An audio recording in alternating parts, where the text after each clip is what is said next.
Hello, this is our fourth vignette. Here, we want to start to dig into the idea of relationships.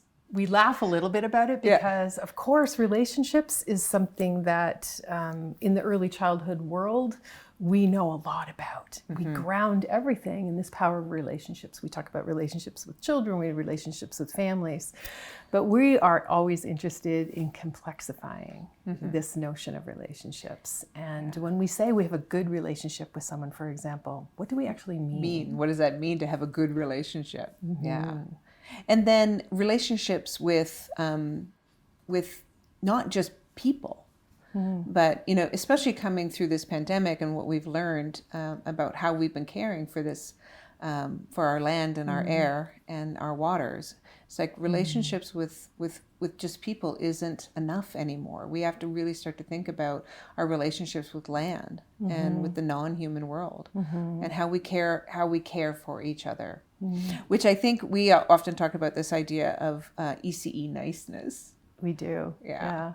I think sometimes when we talk about relationship, we lean towards this notion of the people or the folks that we feel most comfortable with. Yeah. And we think about all the, the lovely things and the lovely times. But we're interested in relationships that grow beyond that maybe start there and go back there because we need that. But also the relationships that allow tension.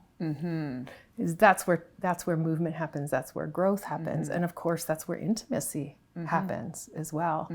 And relationships that embrace the fullness of who we are as human beings, and that don't just lean towards happy. Happy is lovely and joyful is lovely. But we are so complex as human beings, and we bring an entire plethora of emotions with us. And how do we build relationships considering all of those emotions and allowing and embracing all of those emotions? And I think when we talked about values, in the earlier vignette, one of the things maybe we didn't share was that it's easy to live by our values when things are easy. Right. And I think that's true in relationships as well. It's like it's easy to have a relationship when things are easy, but when tensions arise, that's when it becomes more complex. And you and I can absolutely attest to that in our relationship over these years, how committed and dedicated we have been to growing this relationship, which has meant for you and I to work through some... You don't get to write a book without tension. No, you don't. No, you don't. But I do think that... but I think about it as an intentional relationship, right? Yeah.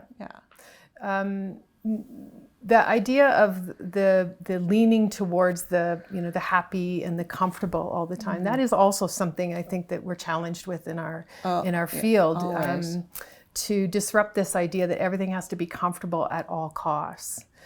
Because I think we deny ourselves of certain opportunities to listen to each other, opportunities to learn from each other, when we don't know how to enter tension or difficult conversations. And I think perhaps our default is often to do whatever we can to stop the tension.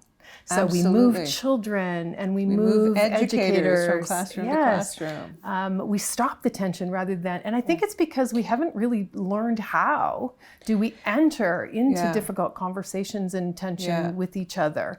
And this is where I think we need to be really kind to ourselves and think, how can we actually pause, notice that, recognize that it's valuable, but also recognize that, hey, I don't know how to enter into a conversation that's uncomfortable, and allow ourselves to start to learn how. And I'm so glad within this chapter of the book, we really invite some of those tensions into the stories that we're sharing as well. And then being able to draw out what are some of the questions we can ask ourselves together to move through this tension in a way that actually grows us rather than stops us. Right. Yeah. It's really interesting, isn't it? Yeah. Relationships are central to everything we do. It's true. What kind of relationships? What kind of relationships and how can we really deepen that work? Yeah. Expand the way we think about relationships. Yeah. And learn how. And learn how to build, be in relationship. To be in relationship. Yes. Yes. So, yeah, come and be in relationship with us at our institute. We are really looking forward to seeing you face to face and having a conversation and building a connection together. Yeah.